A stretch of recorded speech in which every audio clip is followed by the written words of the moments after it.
We all want to help one another. Human beings are like that. We want to live by each other's happiness, not by each other's misery. We don't want to hate and despise one another. In this world, there's room for everyone, and the good earth is rich and can provide for everyone. The way of life can be free and beautiful, but we have lost the way. Greed has poisoned men's souls, has barricaded the world with hate, has goose-stepped us into misery and bloodshed. We have developed speed, but we have shut ourselves in. Machinery that gives abundance has left us in want. Our knowledge has made us cynical, our cleverness hard and unkind. We think too much and feel too little. More than machinery, we need humanity. More than cleverness, we need kindness and gentleness. Without these qualities, life will be violent, and all will be lost. Welcome to Rabble Rants. I'm Santiago Hello Quintero, and alongside Jessa McLean, we're going to unpack the stories that have us most riled up and challenge the narratives around them. Okay, so I had a tweet that went viral. This isn't really to celebrate that by any means. It was not exactly fun, but it did open up a whole lot of conversations that we're going to have today. It was just an innocuous tweet. I was feeling good that day. I took a selfie wearing my keffiyeh in the car. I said something about, borrowing courage from my Palestinian comrades. And I just told folks, I wear it because it's a constant reminder of the fight we can't lose. That's the language I used. I've had way more inflammatory tweets, but this just sent the Zios into a tailspin.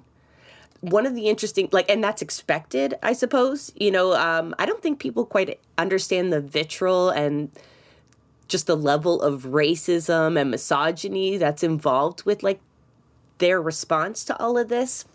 But there was a lot of white supremacists, open white supremacists in my replies talking about how I've disowned my culture.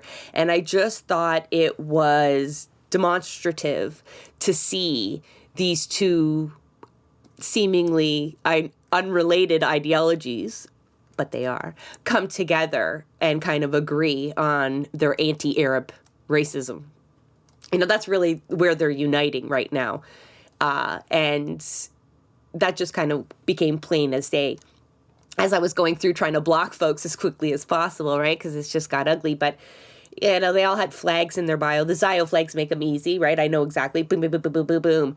But then a lot of UK white supremacists, the Proud Boys, they all thought that they would chime in on this as well. And it was just open anti-Palestinian racism. But under that wider umbrella, really anti-Arab in general, all the tropes that you could imagine were there. But I just kind of wanted to unpack that a little bit. I think it goes into that discussion we've been having about managing the narrative. And Jeremy Appel just had a great discussion with Shannon Phillips on this as well, how the right seems really adept at defining us and deciding what we're going to talk about and what we're not going to talk about, right? So there was a lot of shaming and allyship going on, and what the term I saw that over and over again, virtue signaling. And it's the same under social justice warrior, right? There was an acronym that's almost used to mock people or being woke, right? Where we're being mocked for being, empathetic, being activists, challenging the status quo, for being allies to communities that we maybe aren't directly a part of. We all are one big community, but you know what I mean? So when you're an ally to the LGBTQ community and you're not a part of it, or you're not Palestinian and you're wearing a keffiyeh, right? That becomes really odd to them, and so they just attack it, but they're also attacking it to really shame you, right? That it's not cool to be woke when it fucking is, you know what I mean? And we don't do it because it's cool, but it's they're really trying to set the tone that activism is a mockery, right? That virtue signaling is oh, you don't really believe in what you're doing, you're just trying to fit in with the crowd. And there's just so many kind of layers there that I think a lot of it stems from that individualism that runs deep in that ideology, they just don't get it. Oh, it reminds me of a conversation I was having with friends just yesterday about like how disconnected like people are in under capitalistic society of like the idea of like just living an ethical life. Capitalism inherently discourages that, right? And so anything that like reminds people of that immediately makes them uncomfortable, which is so weird because like they're, I don't know, to draw like a crude parallel, like people with money are virtue signaling by wearing expensive brands, like, you know, like they're Versace or whatever the fuck, I don't give a shit, right? But like that's like a form of like, look, I'm part of this group, I'm part of the... It is virtue signaling in that same way, because like their values or virtues are that wealth is good. This makes me a good person. This is how I demonstrate I am successful. I am peak human being. But that's why they do it. Like they're just outing themselves. I don't wear... for selfish reasons, I wear the keffiyeh, but I do understand the impact it has on other people. But like for their selfish reasons that I wear it too, that like I really do like steal courage from Palestinians. I feel braver when I wear it. And it is that kind of reminder so that when I'm not actively in the fight, that I remind myself that it's still there.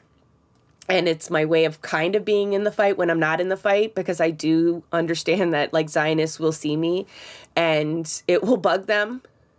And it will be a reminder that there are people everywhere fighting for a free Palestine. But it's the interactions it's garnered too, and the people's lack of ability to understand them, that really makes me know that they just don't know what solidarity is. Like they don't feel it. That's so sad. When you have such an individualistic values like that, like me and my own, you don't have these interactions with people where, you know, okay, at the farmer's market, a lady walks up to me and you could tell like she just didn't know what to say to me, and like you never know what to expect, but she was trying to make sure that she looked friendly, right? So I was hopeful, and she came up and she even said, I don't know really what to say. She has her hand on her heart. She's like, thank you for wearing that. And then she kind of mumbled something that she didn't really... She kind of mumbled something else that I didn't really make out, but I had my 2 kids with me and they were kind of going crazy for cake at the time. And so I didn't get it all. And she walked away before my husband had even seen the interaction. I was trying to say, like, I was even getting emotional about it. I was like, that lady, she just reacted to my keffiyeh. I wish I had time to have said something more meaningful to her. And she like literally just like left the farmer's market. And then after I posted that tweet with the keffiyeh, I'm shopping around. And so I don't actually know that it's going viral for all the wrong/right reasons. Anyway, and a woman in the dollar store, I mean, her baby is just screaming in the cart she's pushing. And I'm trying to smile at the kid every now and again to see if I can help. And she looks over to me and she said, where did you get that? And I had this like big pinwheel in my cart that I'm in love with. And I thought she meant that. And I was going to point to aisle 1 or wherever I found it. But then I could see she's referencing my keffiyeh that I'm wearing. And she goes, you don't see people around here wearing that. I wish I had one. And she puts her fist in the air without words. Like she's struggling. She doesn't know what to say to me. And so I don't fully know what she was feeling. She didn't articulate it. But yeah, they don't know those moments.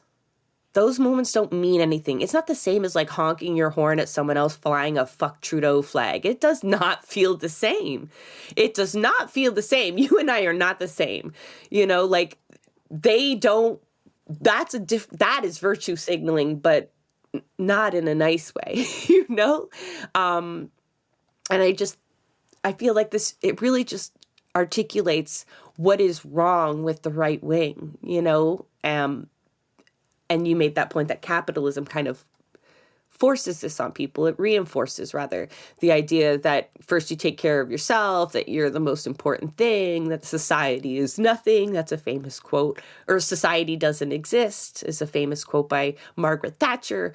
And that's really sad to live in that kind of world. Like, I feel bad for some of them because they obviously don't even know what community is then, right? Like, it's also very reciprocal for them. They don't understand why you would support a group you're not a part of. They really don't get that. So they think it's just fake. Some of them believe, like, are just trying to attack you and discredit you, but I think some of them just literally cannot understand why you would bother. And so they must think, like, that's just fake. That's clickbait. Right? The LGBTQ is, like, the trope that they use, right? Like, Queers for Palestine probably hears this nonstop, and you see the you see the tweets that go out to folks on social media that are openly queer saying, you know what would happen to you if you were in Palestine, right? And they use this every time we're talking about an Arab nation, right? It's Islamophobia at its worst, but it's because they think solidarity is supposed to be reciprocal. Even if that were true, right? Even if that were 100% true, like, there's obviously issues that we can unpack in terms of, like, the LGBTQ community and organized religion in general, right? Like, and what happens there. But that's not what they mean. It's just, they think if they wouldn't help you, why would you help them? You know what's a quote that, like, has always kind of, for some reason, rubbed me the wrong way, even though people use it as, like, a good thing in this case is you know the one where it's like the first they came for. Oh yeah. One thing that bothers me about that, I'm like, yeah, I can't comment. You got to unpack that a bit more for me. Yeah, one thing that bothers me about that is, like, this idea that, like, you can only stand up for people because you might be next, or that somehow you stand to benefit from it. And you know, there's a certain truth, which is, like, I do believe, like, helping others is also helping ourselves in many ways, but it doesn't take that. It doesn't take a transactionalness. I prefer the, like, injustice anywhere is injustice everywhere, and I say that because, like, you know, like, this idea of, like, you know, some of the backlash, like, you were getting of, like, being, like, a self-hating white, or that Jewish people get of being, like, self-hating Jews, and all of this, you know, like, this idea that, like, you can't possibly, like, oh, if you're helping someone without it being directly in your interest, then it's because you hate your own people, you know, that it's bad for your people. I don't know. It's just, it's that way of seeing the world, which is so weird to me. That's them maintaining white supremacy, though, right? It is harmful for them. It is harmful for their, in a way that, you know, like, when we all succeed, we all succeed. You understand? Like, we will pull them along with us when we own the means of production. Like, everything should get better for everybody in that sense, but they don't understand that. And in so many ways, it's a perceived stature, at least in Canada, you know, like, we talk about, you know, class dynamics, and for a lot of white people, a lot of them aren't necessarily benefiting from this fucking capitalistic system in the long run. Are they benefiting more than a person of color? Sure, like, that's where intersectionality comes into everything, but, like, that's... Are you saying white privilege doesn't exist? No, it very much does, but it's more of that, like, white privilege doesn't erase the oppression of capitalistic society, you know? And that's the thing, is that they've somehow decided that we hate them. Well, we hate white supremacy, but they've somehow decided that, like, we're trying to harm them. Yeah, they've still been fooled into thinking they are the beneficiaries of trickle down. Right? They're holding on to that whiteness as that last hope of being on the upper rung of the ladder, if possible. And you're right. The reality is, from poor white folks aren't anywhere near that top rung in terms of capital, right? There's intersectionality. I mean, that's not what this discussion's about. But yeah, they've been fooled into thinking that system benefits them. So that's why you have this faction of the working class that are bootlicking and getting in our way. They think it's still for them. I picture them just standing there holding their hands out, waiting to trickle down, in their white hoods. It'll trickle down eventually. But yeah, no, that I think we forget how we talk about it, but I feel like as a larger society, we forget how much white supremacy there is in Canada, and it's definitely made itself more public in the last 4 years. It's more obvious.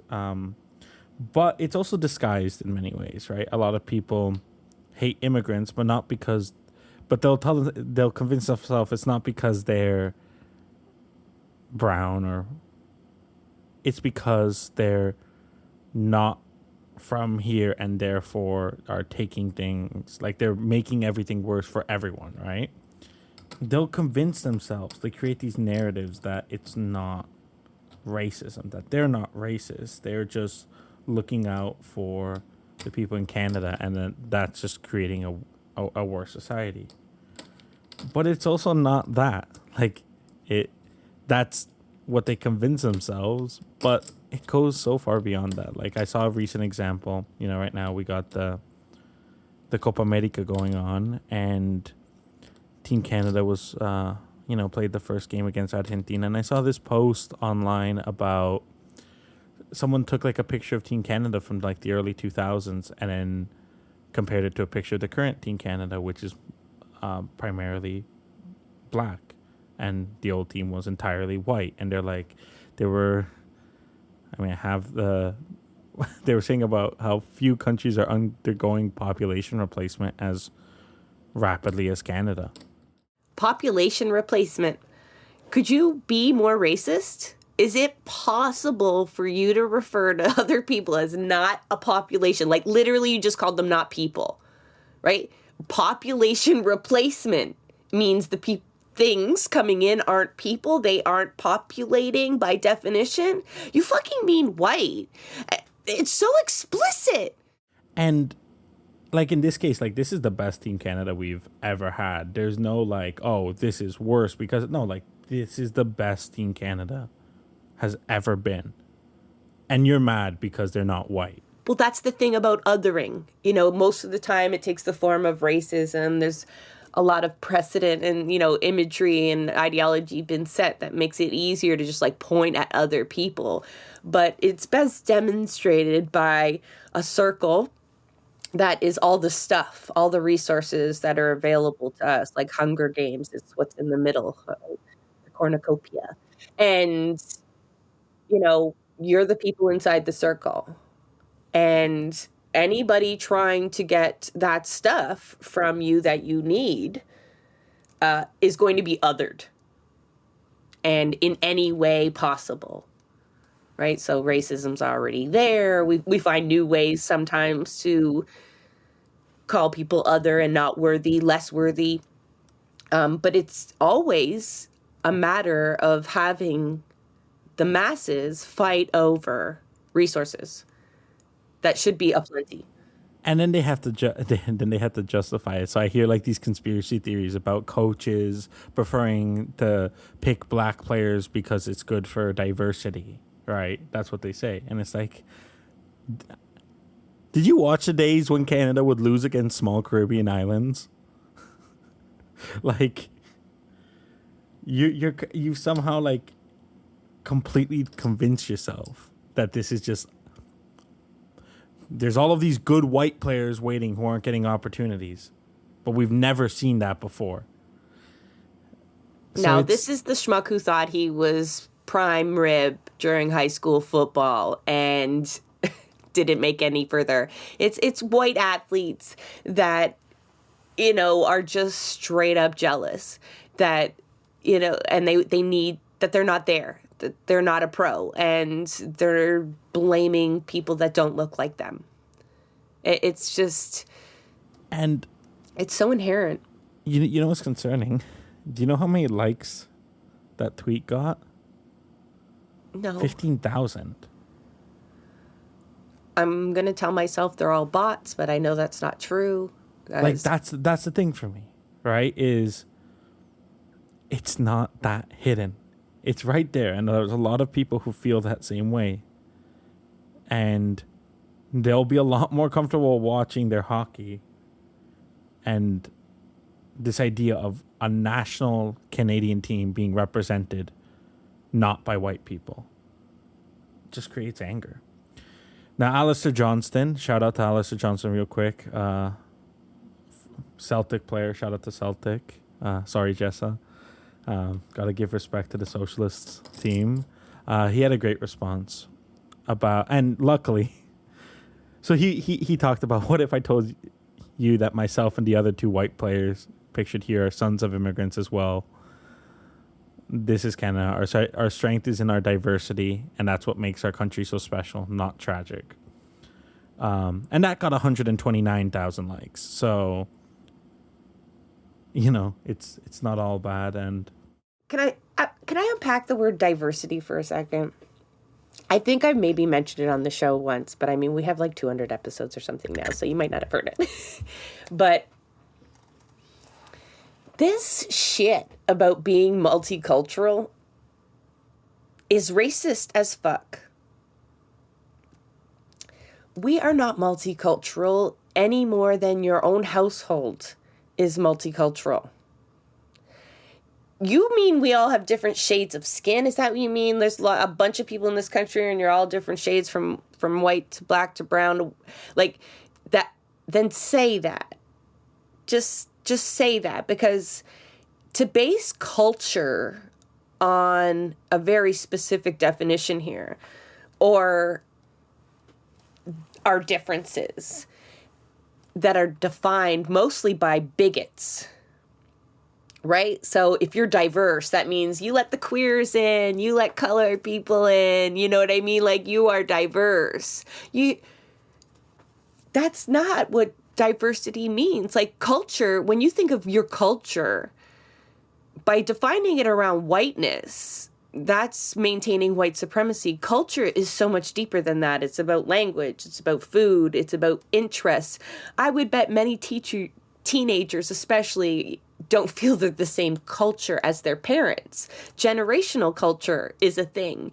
And so each person is kind of by definition like their own culture. But we've decided to really pick very specific categories and use them to define what diversity is. And it's never eye color, and it's never interest in sports or levels of empathy or anything that would be innocuous.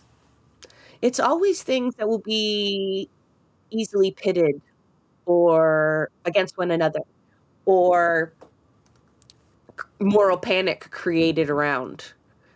It's always those labels that most separate us that are used to define what diversity is.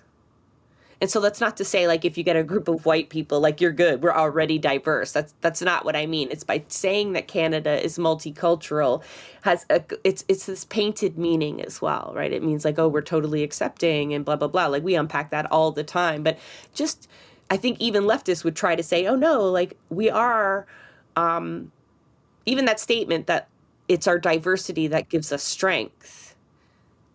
Yes, but not in the way that you think it does. It's in the way that we're all the same, but we're actually all different. But we need it to be very binary, right? Like, it has to be categorized, like different how. And I can't have too many categories, so we're just going to have like X amount of groups. And usually they're used to keep people down, right? That's really the only use of any of those categories, to be honest. But, it's that level of racism, though, that you're talking about that's so apparent in Canada. It's easy for me as a white person to be oblivious. So before I did, mute the conversation and shut down the comments, it was a stark reminder of just how racist Canada and the UK are. That's where a lot of the respondents seem to be. It's funny because the UK seems to think it's not racist. You ever hear about like?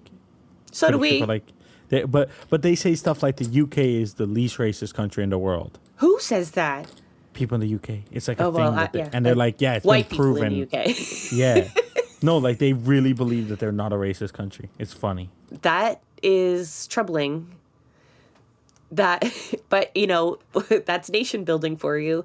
Once you're in it, once you're sucking up the juice, right? Like you think that your country is the best. You will only cry for that country in the Olympics or the World Cup. Like it grabs hold of you in ways that really fuck with your brain. Rationale goes out the window, and people are not themselves. Me and you included. Hey, We look, I'm only nationalism microdosing. sucks, it damages society, and you're like, also, I need to go watch Colombia play this game. I'm only microdosing nationalism, and only so far as it goes to soccer. That's it. That's all the nationalism I get. I get a tiny bit. That's of all I'm going to give nationalism you anyway. as a treat. Okay. Just a little bit. But Also, side note before we sign off, Santiago, someone called me a liberal again on Twitter. And again, I swear to God, all the stuff that was sent to me, like, I mean, the most horrid shit you could possibly say to a woman and a mother. People said about me and my children and my family. And I just was like, oh yeah, those raging idiots. Right? That's how I'm like, it really doesn't hurt me. Like fat, ugly, old, I caught all of it. All of it, trust me, like I have insecurity battles, but I really didn't take that internally. Okay? Like I don't think of those comments. But when someone called me a white liberal, I'm white. I that's not the part that bothered me, even though apparently I do hate my own culture. It was the liberal part. And that really upset me. That really upset me. But it just speaks to the political illiteracy that exists. And I don't know how you breach that gap. you know what else I found interesting in those comments was all You were of the reading ones those comments? Why? I read some of them. Okay. But the ones that caught my eye were the ones about cultural appropriation. Oh. Yeah, that's a good one Yeah. to discuss. Sorry. And back to like political illiteracy, like not understanding at all the symbolism. I mean, the keffiyeh was literally designed as a symbol of resistance. Would it be cultural appropriation to wear a keffiyeh as a fashion statement while holding Zionist beliefs? Yes. Because the keffiyeh is quite...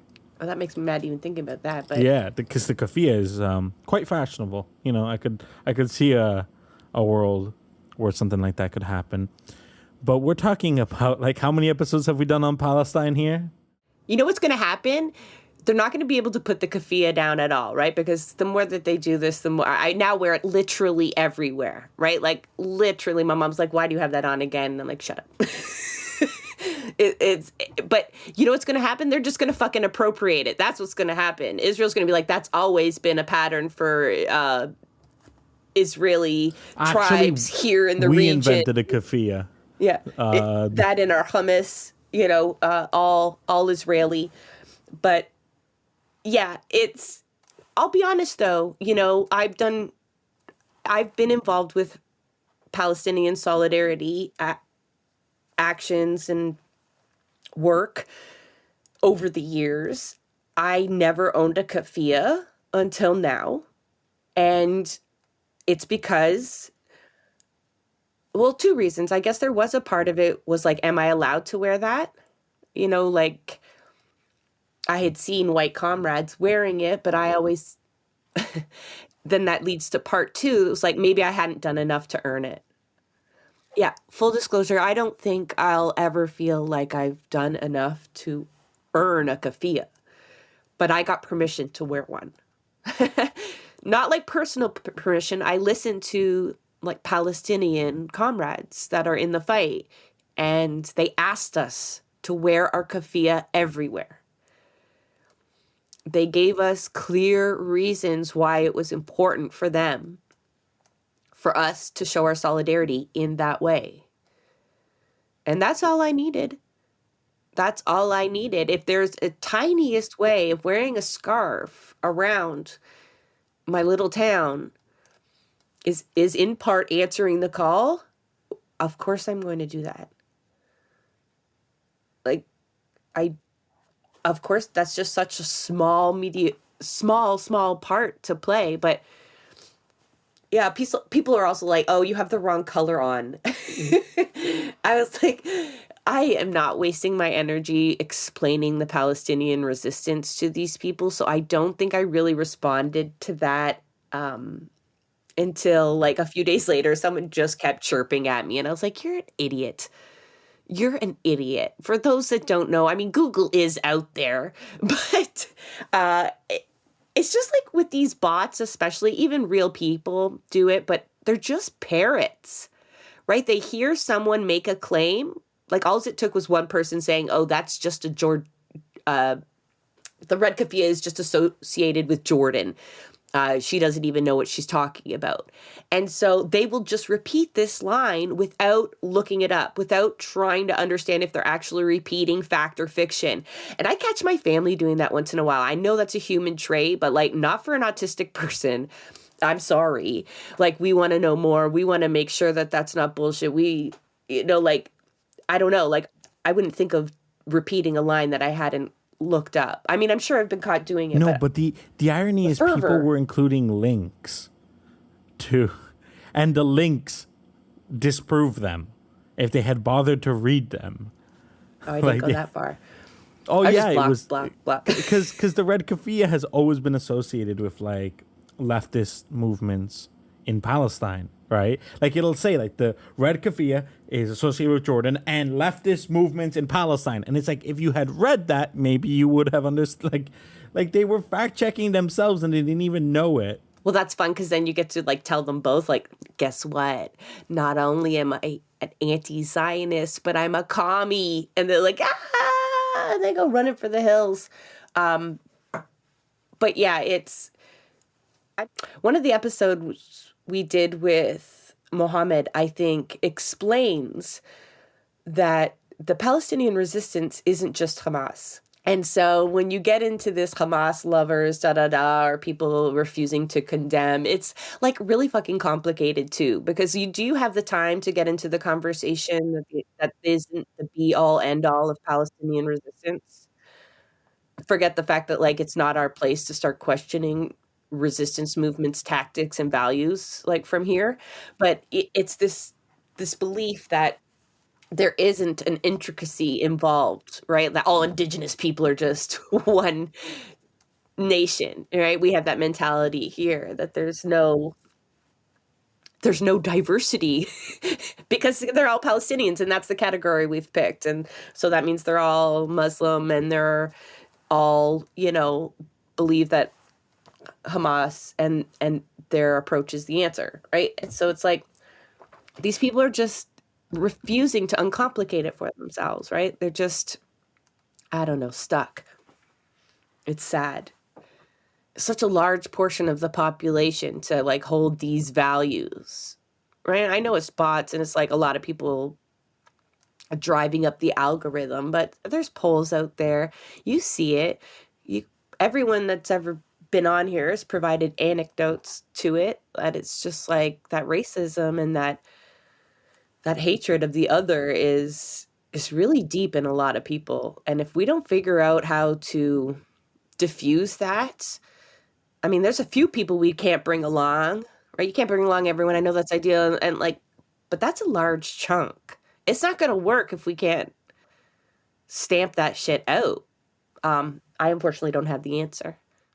That is a wrap on another episode of Blueprints of Disruption. Thank you for joining us. Also, a very big thank you to the producer of our show, Santiago Halu Quintero. Blueprints of Disruption is an independent production operated cooperatively. You can follow us on Twitter at BP of Disruption.